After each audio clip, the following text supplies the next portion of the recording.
नमस्कार, आवाज समाचार में आप सभी का स्वागत है। मैं हूं सीमा। खबरों की शुरुआत करते हैं और सबसे पहले नजर डाल लेते हैं हेडलाइंस पर। समस्तीपुर से पीएम मोदी ने राहुल गांधी पर साधा निशाना, जननायक ठाकुर का अपमान सहन नहीं होगा। पीएम ने लालू परिवार पर किया हमला, कहा ये लोग जमानत पर चल रहे हैं। सुप्रीम कोर्ट के अगले सीजेआई की नियुक्ति प्रक्रिया शुरू, जस्टिस सूर्यकांत बन सकते हैं नए मुख्य न्यायाधीश। ऑस्ट्रेलिया में इतिहास रच गए रोहित शर्मा, गावस्कर को पीछे छोड़ा, बनाया नया रिकॉर्ड। और भारत के बाद अब क्या अफगानिस्तान पाकिस्तान को तड़पाएगा पानी के लिए। और अब खबरें विस्तार से। प्रधानमंत्री नरेंद्र मोदी ने बिहार विधानसभा चुनाव के लिए बीजेपी की चुनावी मुहिम की शुरुआत समस्तीपुर से की।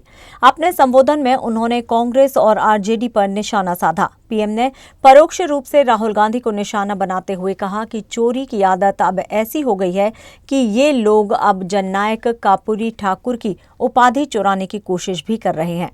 बिहार के लोग जननायक ठाकुर का ये अपमान कभी भी सहन नहीं करेंगे। पीएम मोदी ने अपने भाषण में बीजेपी को मिल रहे लगातार जनादेश का उदाहरण दिया। उन्होंने बताया कि बीते 11 सालों में कई राज्यों में जनता ने बीजेपी और एनडीए को बार बार अवसर दिया है। पीएम ने महाराष्ट्र और हरियाणा की हालिया जीत का हवाला देते हुए कहा कि साफ नेतृत्व और नीति जनता को भरोसा देती है। उन्होंने ये भी कहा कि मध्य प्रदेश, गुजरात और उत्तराखंड में बीजेपी लगातार जीत हासिल कर रही है। उनका संदेश था कि नीति और नेतृत्व साफ हो तो जनता आशीर्वाद देती है। प्रधानमंत्री नरेंद्र मोदी आज बिहार के दौरे पर हैं। उन्होंने बिहार चुनाव से ठीक पहले समस्तीपुर में एक जनसभा को संबोधित किया और लालू यादव के परिवार पर तंज कसा। उन्होंने कहा कि ये लोग जमानत पर चल रहे हैं और देश में भ्रष्टाचार फैलाते हैं। हमारी सरकार गरीबों की सेवा कर रही है और एनडीए की सरकार ने गरीबों को पक्का घर, मुफ्त अनाज, पेयजल और शौचालय जैसी सुविधाएं दी हैं।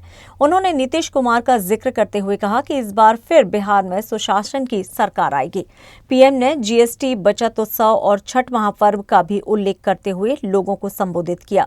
उन्होंने समस्तीपुर और मिथिला के लोगों की भारी उपस्थिति को बिहार में एनडीए की नई रफ्तार का संकेत बताया। पीएम मोदी ने कापुरी ठाकुर का उदाहरण देते हुए कहा कि पिछड़े और गरीब परिवारों के उत्थान में उनका योगदान अनमोल रहा। उन्होंने ओबीसी आयोग को संवैधानिक दर्जा देने और मातृभाषा में शिक्षा पर जोर देने की एनडीए सरकार की उपलब्धियों का भी उल्लेख किया। प्रधानमंत्री ने कहा कि उनकी सरकार सुशासन को समृद्धि में बदल रही है और पिछड़ों के हितों को सर्वोच्च प्राथमिकता दे रही है। केंद्र सरकार ने सुप्रीम कोर्ट के अगले मुख्य न्यायाधीश की नियुक्ति की प्रक्रिया शुरू कर दी है। मौजूदा सीजेआई वीआर गवई, जो कि 23 नवंबर 2025 को रिटायर्ड होंगे, ये प्रक्रिया सुप्रीम कोर्ट की पारंपरिक परंपरा के तहत शुरू होती है, जिसमें रिटायर्ड होने वाले मुख्य न्यायाधीश अपने उत्तराधिकारी का नाम सुझाते हैं। वीआर गवई जून 2024 में भारत के 51वें मुख्य न्यायाधीश बने थे। मिली जानकारी के मुताबिक सीजेआई गवई के बाद सुप्रीम कोर्ट के वरिष्ठतम न्यायाधीश जस्टिस सूर्यकांत इस पद के लिए प्रमुख दावेदार हैं। अगर उनकी नियुक्ति को मंजूरी मिलती है तो वे 24 नवंबर 2025 को भारत के 52वें मुख्य न्यायाधीश के रूप में शपथ लेंगे। जस्टिस सूर्यकांत 9 फरवरी 2027 तक अपने कार्यकाल पर रहेंगे। जस्टिस सूर्यकांत अपनी ईमानदारी, छवि और कई ऐतिहासिक फैसलों में महत्वपूर्ण भूमिका के लिए जाने जाते हैं। उनके नेतृत्व में न्यायपालिका की पारदर्शिता और तकनीकी सुधारों पर ध्यान देने की संभावना जताई जा रही है। प्रक्रिया ज्ञापन के अनुसार भारत के मुख्य न्यायाधीश की नियुक्ति हमेशा सुप्रीम कोर्ट के वरिष्ठतम न्यायाधीश को की जाती है, जिन्हें इस पद के लिए उपयुक्त माना जाता है। इस नियम के तहत केंद्रीय कानून मंत्री मौजूदा सीजेआई से उत्तराधिकारी की सिफारिश मांगते हैं। आमतौर पर ये पत्र रिटायर होने वाले मुख्य न्यायाधीश को उनकी रिटायरमेंट से लगभग 1 महीने पहले भेजा जाता है। इस परंपरा का उद्देश्य न्यायपालिका की निरंतरता और संस्थागत स्वतंत्रता को बनाए रखना है। कर्नाटक के मंत्री मल्लिकार्जुन खड़गे के बेटे प्रियांक खड़गे ने बंगलुरु में कहा है कि केंद्र सरकार कर्नाटक के साथ वितरण में भेदभाव कर रही है। उन्होंने बताया है कि बिहार चुनाव का राज्य के हिस्से के कर वितरण से कोई संबंध नहीं है, फिर भी कर्नाटक को उसका उचित हिस्सा नहीं मिल रहा है। प्रियांक खड़गे ने कहा है कि राज्य के वित्त मंत्री 2 बार दिल्ली आकर अपनी बात रख चुके हैं, लेकिन अब तक कोई समाधान नहीं हुआ है। उन्होंने ये भी कहा है कि कर्नाटक देश की अर्थव्यवस्था और रोजगार सृजन में सबसे बड़ा योगदान देती है। कांग्रेस नेता ने आगे बताया कि चाहे अमृतकाल हो, विकसित भारत या फिर मेक इन इंडिया का नारा हो, इन सभी का केंद्र कर्नाटक ही है। प्रियंका खरगे ने जोर देकर कहा है कि राज्य केवल अपना हक मांग रहा है, कोई एहसान नहीं। कर्नाटक एक ग्लोबल टेक्नोलॉजी हब है और उसे अपने योगदान के अनुसार इनाम मिलना चाहिए ताकि रोजगार और निवेश बढ़ सके। उनका ये बयान ऐसे समय पर आया है जब कर्नाटक सरकार लगातार केंद्र पर वित्तीय अन्याय का आरोप लगा रही है। और खबरों में यहां लेंगे एक छोटा सा ब्रेक। आप बने रहिए आवाज समाचार के साथ।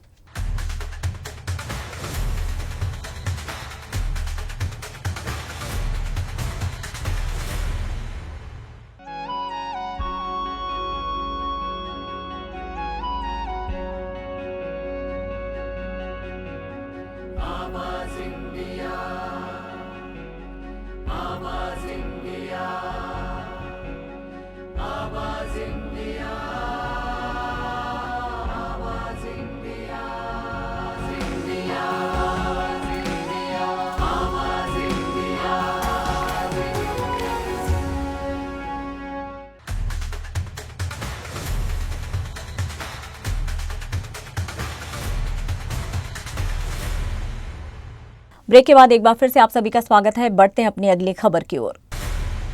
क्या पाकिस्तान अब पानी के लिए नए संकट का सामना करने वाला है? खबर है अफगानिस्तान ने पाकिस्तान की ओर बहने वाली कुनार नदी पर बांध बनाने का फैसला किया है। तालिबान के उप सूचना मंत्री मुजाहिद फराही के अनुसार सर्वोच्च नेता शेख हिफ्तुल्लाह अखुंदजादा ने जल एवं ऊर्जा मंत्रालय को इस परियोजना के लिए निर्देश दिए हैं। ये नदी पाकिस्तान में भी बहती है और बांध बनने के बाद पड़ोसी देश के लिए पानी की आपूर्ति गंभीर रूप से प्रभावित हो सकती है। तालिबान का ये कदम हालिया सीमा संघर्ष और दोनों देशों में दर्जनों हताहतों के बाद आया है। अफगानिस्तान ने अपने जल संसाधनों पर नियंत्रण मजबूत करने का निर्णय लिया है। फराही ने बताया है कि विदेशियों की बजाय घरेलू अफगान कंपनियों के साथ परियोजना पर काम किया जा रहा है। जल एवं ऊर्जा मंत्री मुल्ला अब्दुल्ला लतीफ मंसूर ने इसे सही कदम बताया और कहा कि अफगानों को अपने जल संसाधनों पर अधिकार होना चाहिए।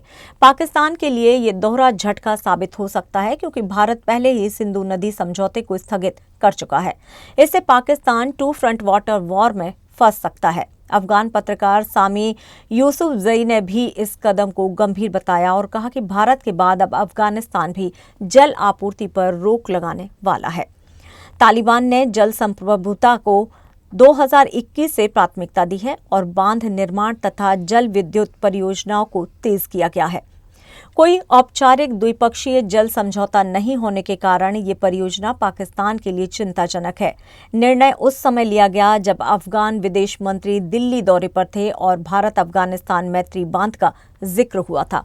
सलमा बांध जैसी परियोजनाएं पहले ही दोनों देशों के बीच सहयोग का उदाहरण है। अब देखना होगा कि क्या इस नए कदम से पाकिस्तान पर दबाव और बढ़ जाएगा या क्षेत्रीय शांति के लिए नई राह निकाली जाएगी। वंचित बहुजन अघाड़ी के नेता सुजात आम्बेडकर ने राष्ट्रीय स्वयंसेवक संघ पर कड़ा हमला बोला है। पुलिस द्वारा मार्च की अनुमति न दिए जाने के बावजूद आरएसएस पर प्रतिबंध लगाने की मांग को लेकर मार्च निकाला।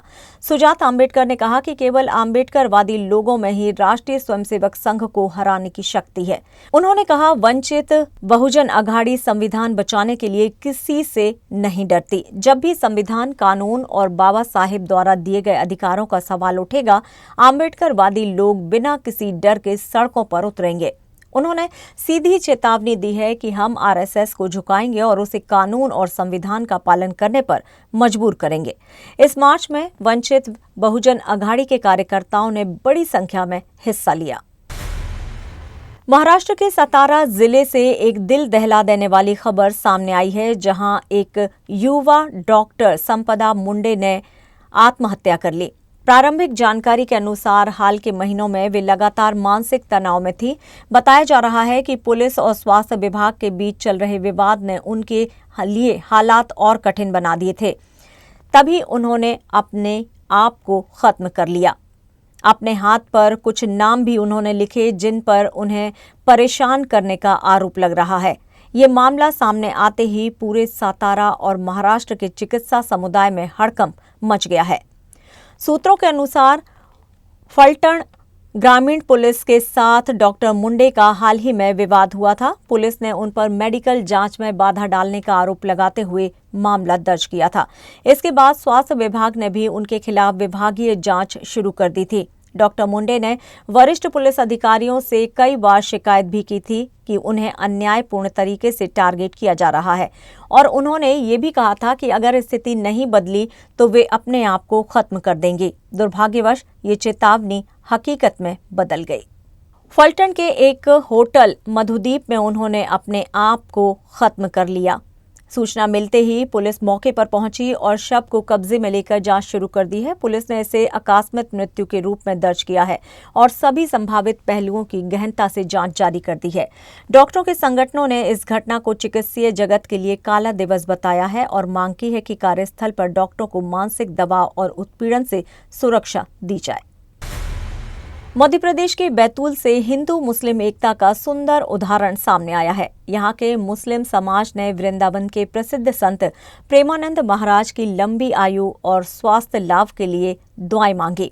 युवाओं ने पहलवान बाबा की दरगाह पहुंचकर चादरपोशी की और फूल चढ़ाए। हाथों में संत की तस्वीरें लेकर ये कदम उठाया गया, जिसे लोगों ने मानवता और भाईचारे का प्रतीक बताया। शेख सलीम और शरीक खान ने कहा है कि मानवता सबसे ऊपर है और किसी संत या समाज सेवी के लिए सबको मिलकर दुआएं करनी चाहिए। आपको बता दें कि संत प्रेमानंद महाराज कुछ समय से पॉलिस्टिक किडनी डिजीज से पीड़ित हैं और नियमित डायलिसिस पर चल रहे हैं। हाल ही में उनकी तबीयत बिगड़ने पर देश भर में उनके अनुयायी उनके स्वास्थ्य लाभ की प्रार्थना कर रहे थे। इस पहल के बाद उनकी हालत में सुधार भी देखा गया। बैतूल में ये कदम धार्मिक एकता और सामाजिक सद्भाव का प्रतीक बन गया, जिससे लोगों में उत्साह और भाईचारे की भावना बढ़ी है। और खबरों में यहाँ लेंगे एक छोटा सा ब्रेक। आप बने रहिए हमारे साथ।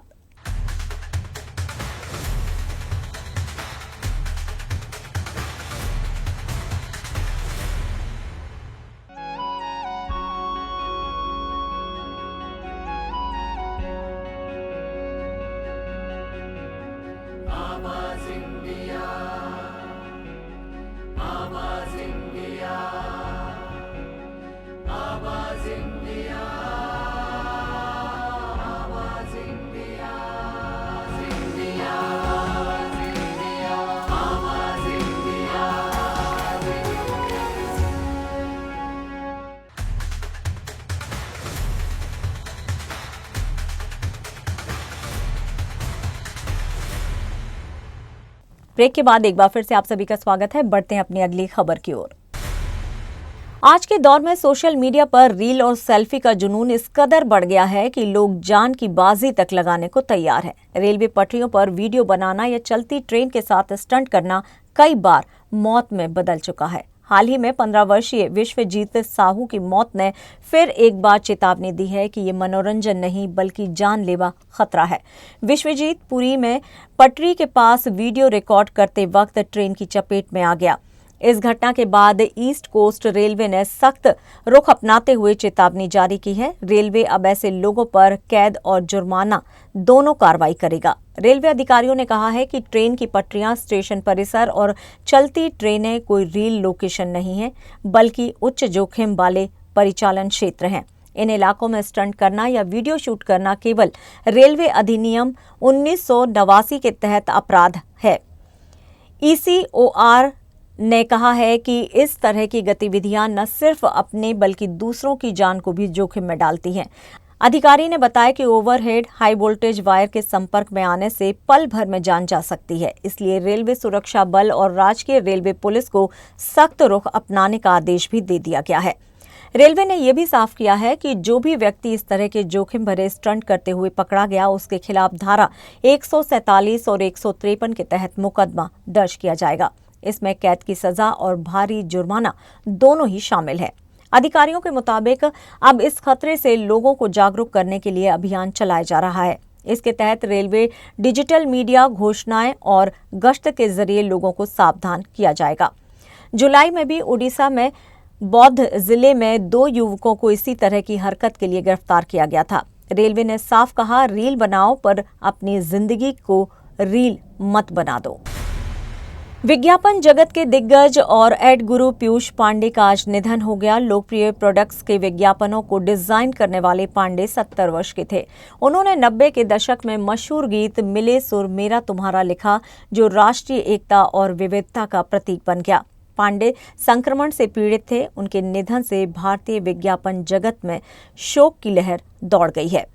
आपको बता दें कि पीयूष पांडे लगभग 4 दशकों से विज्ञापन उद्योग में सक्रिय थे। उन्होंने 1982 में ओगिल्टी इंडिया से अपने करियर की शुरुआत की और सनलाइट डिटर्जेंट के लिए पहला विज्ञापन तैयार किया। 6 साल बाद क्रिएटिव विभाग में शामिल होकर उन्होंने फेविकोल, कैडबरी, लूना मोपेड और फॉर्चून ऑयल समेत कई ब्रांड्स के यादगार विज्ञापन बनाए।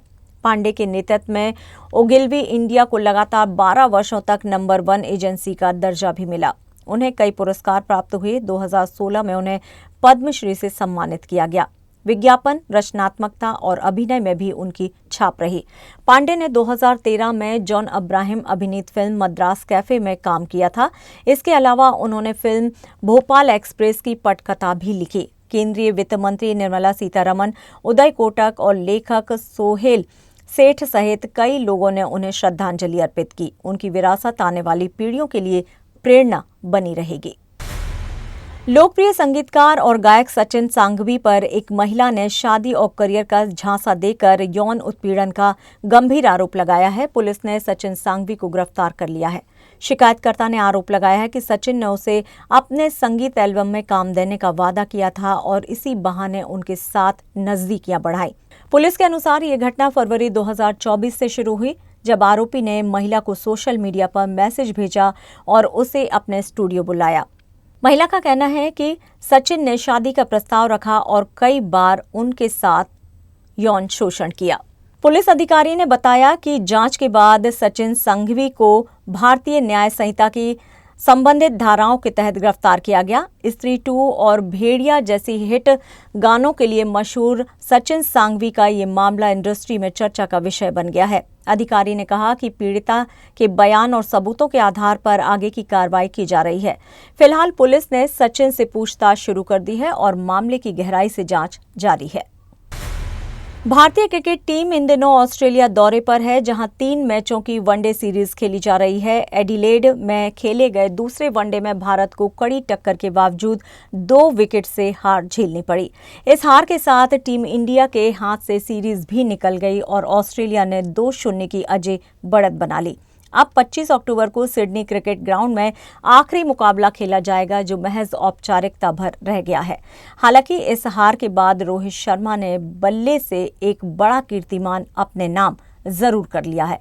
रोहित शर्मा ने दूसरे वनडे में टीम के लिए शानदार अर्धशतक जड़ा। उन्होंने 97 गेंदों में 73 रनों की दमदार पारी खेलते हुए एक ऐतिहासिक रिकॉर्ड अपने नाम किया। इस पारी के साथ ही रोहित ऑस्ट्रेलिया की सरजमी पर भारत की ओर से सलामी बल्लेबाजी के रूप में सबसे ज्यादा बार 50 से ज्यादा का स्कोर बनाने वाले पहले खिलाड़ी बन गए हैं। ऑस्ट्रेलिया की पिचों पर ये उनका 12वां 50 स्कोर था।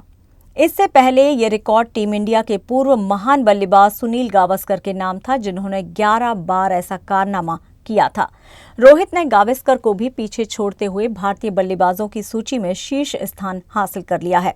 गावस्कर ने ऑस्ट्रेलिया में बतौर ओपनर 37 पारियों में 11 बार 50 प्लस स्कोर किया था, जबकि रोहित ने ये उपलब्धि सिर्फ 34 पारियों में हासिल कर ली है। तीसरे स्थान पर कृष्णम्मा चारी श्रीकांत हैं, जिन्होंने 44 पारियों में 10 बार अर्धशतक या उससे अधिक का स्कोर बनाया है। हालांकि टीम इंडिया मैच हार गई, लेकिन रोहित का ये प्रदर्शन आने वाले वर्ल्ड कप की तैयारी के लिहाज से टीम के लिए भरोसा जगाने वाला है। और फिलहाल आवाज समाचार में इतना ही, लेकिन आप देखते रहिए आवाज इंडिया। नमस्कार।